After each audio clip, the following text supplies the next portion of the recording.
Our in-depth coverage of the Boston Marathon bombings trial continues now. I'm joined by former U.S. Attorney for Rhode Island and Eyewitness News legal analyst Robert Corrente. Thanks for coming by. Jury is going to get this case, as Jared just mentioned, tomorrow. It's unique because the defense has already said he admitted to some role in the bombing. So after listening to the testimony, was that good strategy? I think it was. I don't think the defense had much choice.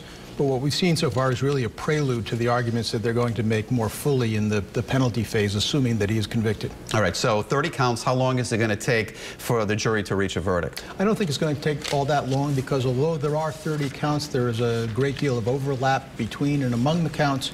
And I think the jury is sort of looking at a unitary block of evidence. I don't expect they'll be out very long. All right, so the penalty phase is going to be next after the verdict.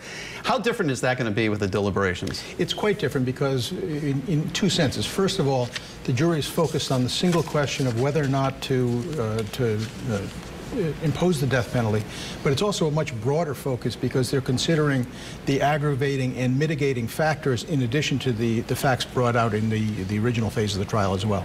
You know, Catherine Russell, that name came up a lot, Tamerlane's wife. Was she going to be called to the stand? She wasn't. Were you surprised? No, I wasn't surprised by that because the prosecution really wanted to keep the focus as tightly as they could on Jahar, and bringing in a new actor from the outside would not have helped.